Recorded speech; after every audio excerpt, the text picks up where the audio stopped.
57,000. 57,000 your net. Yeah, yesterday. One month? I sold it to a cash buyer. Oh my gosh, you flipped that house in 1 month? 3 days after when I finished the renovation, I sold it back to a cash buyer. And when I got the check, I was like, wow, like, okay, I'm not stopping this. Kethia, it's an honor to be here with you on this interview. How are you doing? I'm doing great. What about yourself? Fantastic. Thank you. And I'm really excited to talk to you about this interview because you've just had so much success in your first year in real estate. And that's just really, really exciting. So I'm hoping we can talk about it a little bit. But you actually got started in real estate this year in March, correct? Yes. Okay. I got my license in February of this year, and then I started right in March of this year. Yeah, you had mentioned that while you were taking your licensing class for your real estate license, you were watching Jerry videos like every day. Yeah. So was your goal to get a real estate license to help you do investing, or was investing the backup plan, or how did that work for you? Real estate was not even my plan of this year. So I'm an engineer. I graduated in 2019 as a structural engineering. And I was just going to work, and then I got laid off, I felt, I was just a number, at that time. Yeah. And then I got another job. So by doing that, I was just not happy.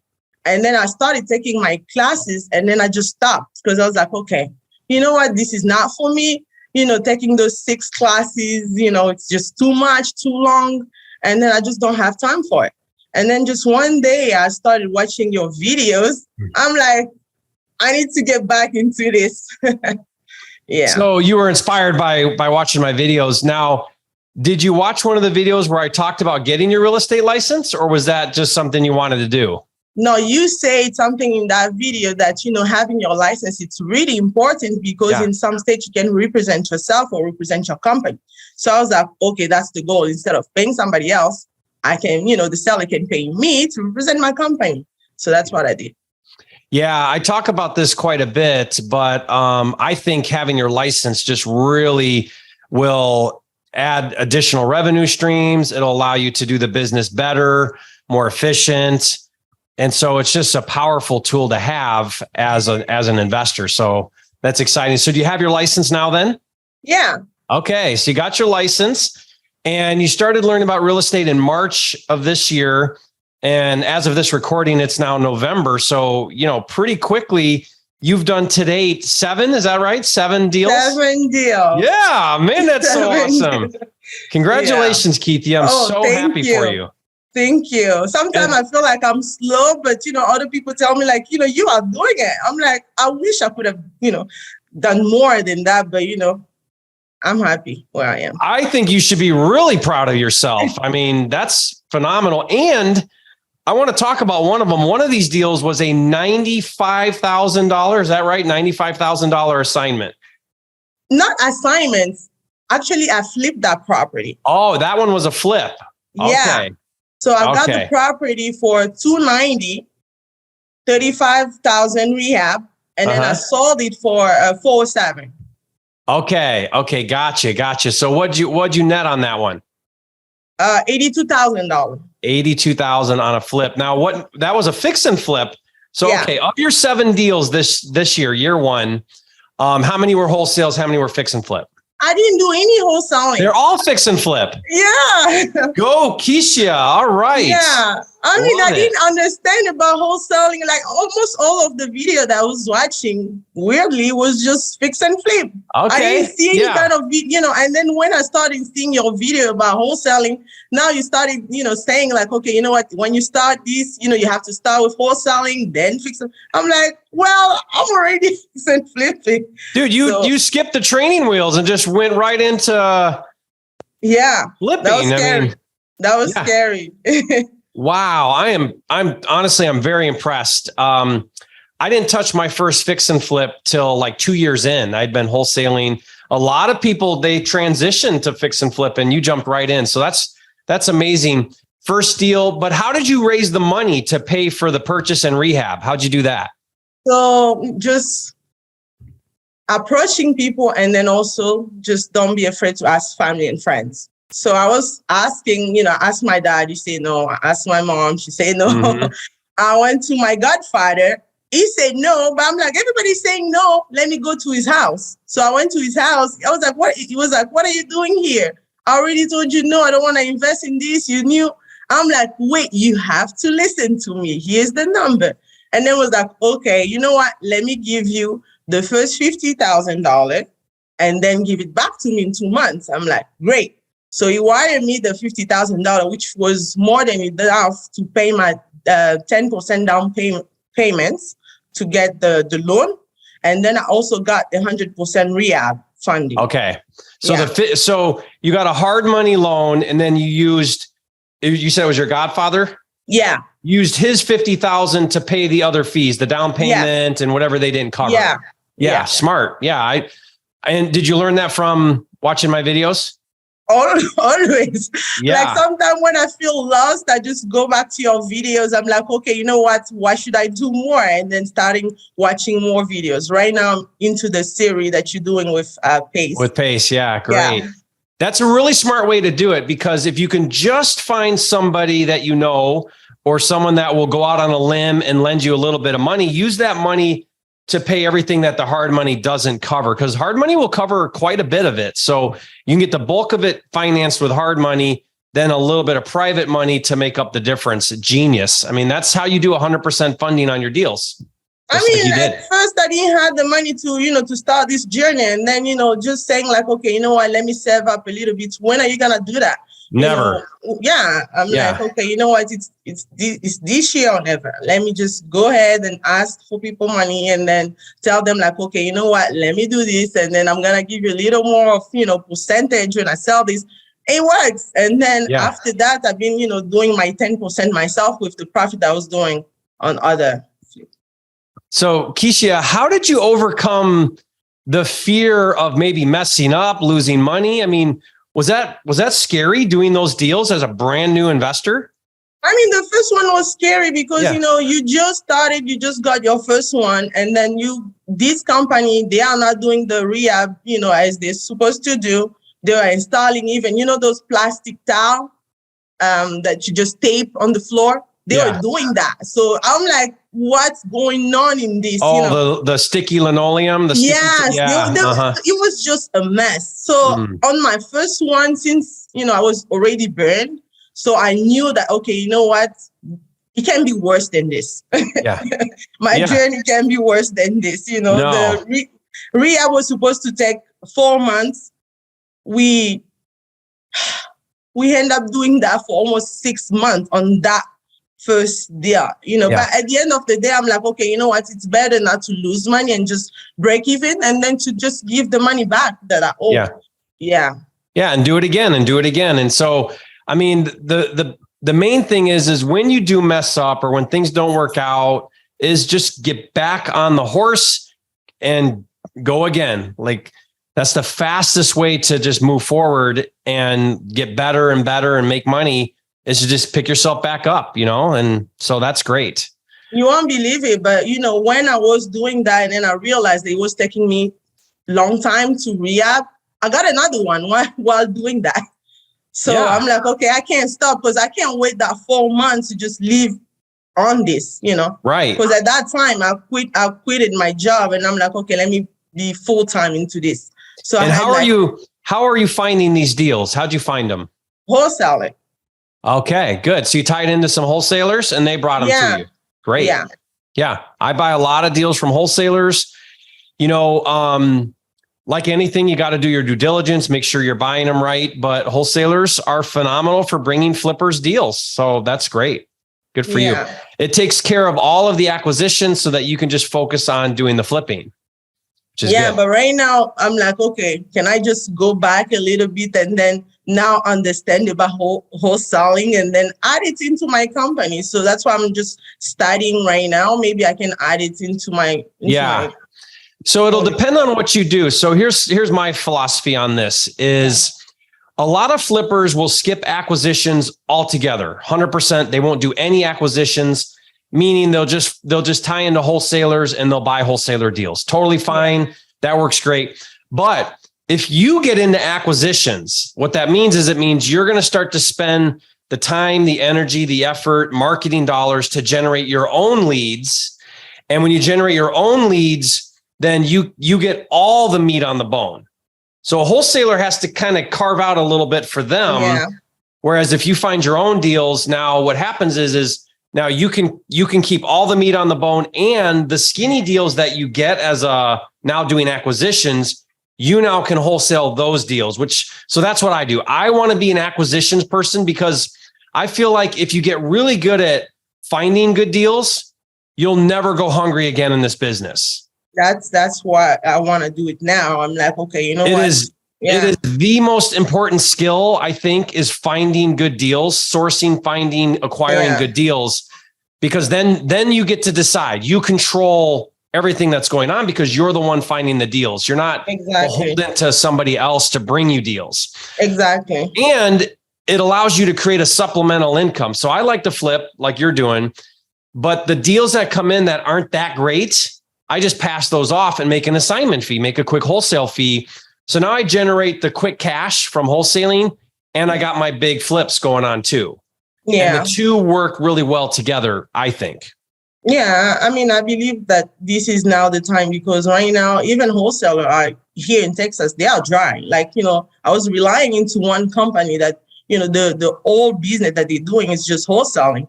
But on their portal right now, there's like no properties. Yeah. Yeah. So that's the other thing is, you don't control the business, and you want to be in control of the business as much as you can. Yeah. If that's your model. Now, again, like I said, some flippers, they don't even want to deal with acquisitions at all because it is work. It's making a lot of offers, spending money on marketing, and all of that takes time. So you got to just kind of think through your whole business model and do what makes sense for you. So if that makes sense, which I agree wholeheartedly, that's the way to go. So let's talk about this, your best one out of these 6 or 7 deals you've done. Which one was the best deal that you liked the most, made the most money, learned the most, whatever? Which one of those deals? I mean, it's kind of, I'm tied. So the first one that I would say was in Mansfield, Texas. The one that I just said earlier that I got it for another wholesaler. It's $290. Mm-hmm. Rehab it for $35. Sold it back for $407. That one was like a super good one. I was like, when I got the check, I was like, wow, okay, I'm not stopping this. And that was not a big rehab. That wasn't even a big rehab. So did you do that one fairly quick, the rehab? The rehab was 3 weeks. 3 weeks, yeah. 3 weeks. Carpet paint kind of type of rehab? I don't put carpets in my properties. Okay. Yeah, wood floors, I just find wood tile? Floors, but wood floors and then tiles on the bathrooms. Yeah. But my point is it was very cosmetic, and then you had it back up for sale. Yeah, quickly. That was quick. And that was the one. That was one that made $80,000. $82,000. Nice. So on that one, from when you bought it, renovated it, found a buyer, and closed, how long was that window from end to end? 1 month. No, from when you sold it though to your new buyer. 1 month? I sold it to a cash buyer. Oh my gosh, you flipped that house in 1 month? 3 days after when I finished the renovation, I sold it back to a cash buyer at $407. Wow. Yeah. Who was the buyer? Okay, there is something that, the person who lends me the money, he has an hedge fund company. So he buys all of my property cash. He has a hedge fund. Yeah. So is he renting them? Sometimes he sells it back. Man, fascinating. Okay, let me get my head around this then. The hedge fund buyer is lending you money too. 90%. He gave me 90% to get the property, and then he gave me 100% to rehab it. He don't care how much I get the property for, and it will give me a price before I even sign the contract or anything. Like, okay, you know what? If you rehab this property, I'll buy it cash from you at this price. So everything is already set up. The only job that I have to do is just to rehab and then send it back to him. Now, because the market slowed down, is he going to keep doing that? That's the. Yeah. He says yes, but the problem is that the good offer that I was getting before, it's not really what I'm saying. When I send them properties, it's not even like, 90% ARV. So I'm like, why should I do that? So now I'm trying to like reestablish my business, because I was doing that for like almost 8 months with the same person that was giving me the money, sell it back to the same person. I was okay. So now, since the market has shifted, and then they're offering, less than, 100% ARV, I'm like, now it's time to like rethink how to do this business. Okay. So what's his new formula? What is he buying at now with the adjusted market? 85% ARV. 85% of ARV. Yeah. Okay. But he's cash. Cash. And he'll continue to do that right now during the slowdown. Yeah, for another 6 months. For another 6 months. And then we'll see again, Kethia, I would still sell to him. Okay. Still sell to him. 85% of ARV, just build the formula. He's cash and closes right away. But now the problem that I'm having, you're going to spend it anyway, because think about it. If you go retail and you get 100%, you get ARV, you're going to be paying 6% in commissions to agents. They're going to be doing inspections. They're going to want you to do extra things. It's going to take longer. You're going to be on the market for 30, 60, 90 days before you get your buyer. Yeah. Dude, 85% of ARV with your hedge fund buyer is worth it right now. I would keep doing it. Yeah. The problem that I was having is just to find properties now that are below 70 to make sense, for it to make sense. So that's the problem that I'm having right now. Yeah. So you need to create your own formula, which is, okay, here's 85. Here's my discounted sale price. I got to subtract out. There's no commissions, right? No. Okay. So you don't have commissions. That's like, so then maybe factor in your financing. You got to factor that in. Subtract your rehab, subtract your profit you want to make. There's your buy price. Yeah. So you have your own sort of custom formula. And you got to double down and get some deals right now. If he's got that window open for 6 months, you want to push some deals through there. Yeah, because I sold him one property yesterday. Actually, let me show you how much I made on it. 57,000. 57,000 your net. Yeah, yesterday.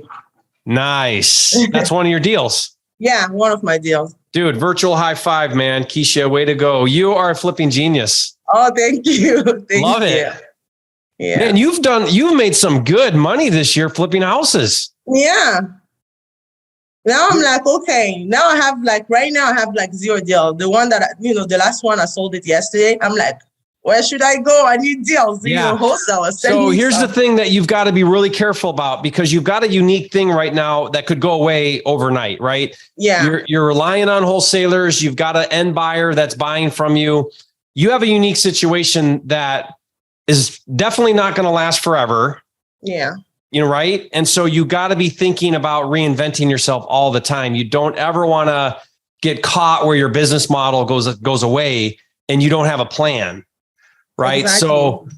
So you got to be still following a lot of the fundamentals, which is, I wouldn't be buying any deals unless he commits to it before you buy it. Right. On the exit. He gave me a price, and then if I agree, then I signed the contract with the wholesaler. Yeah. Yeah. Great.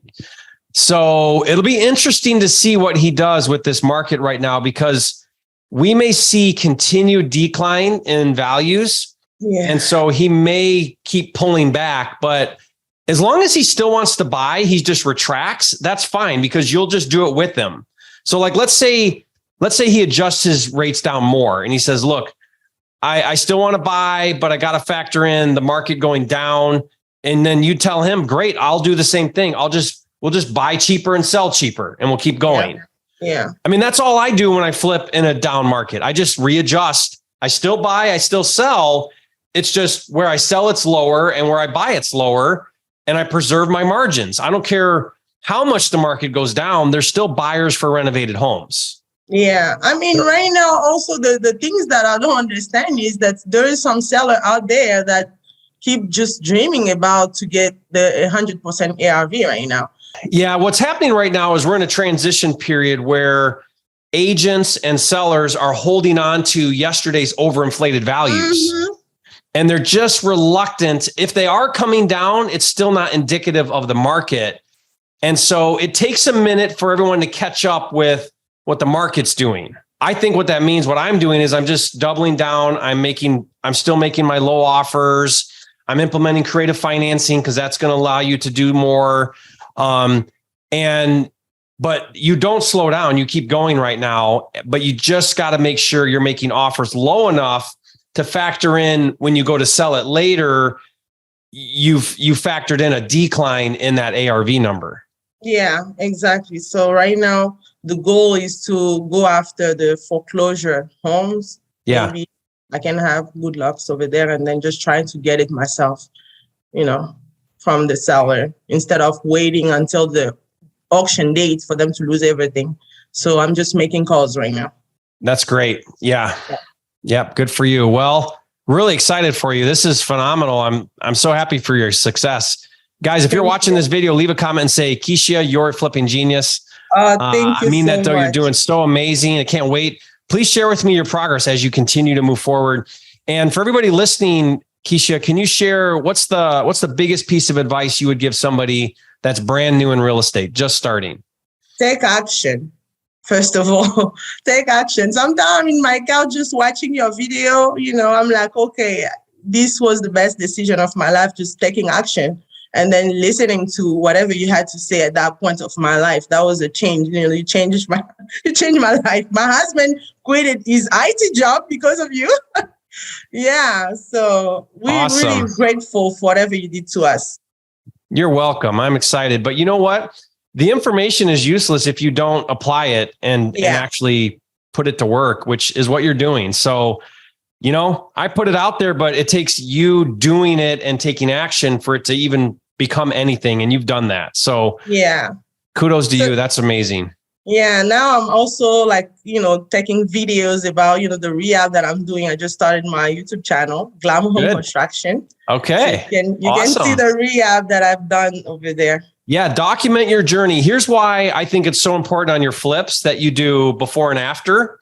Yeah. I do all of that on my flips, or I try to do that on most of my flips, because it allows you to raise a lot of money because you can show people, hey, look what I did. Hey, look what I did.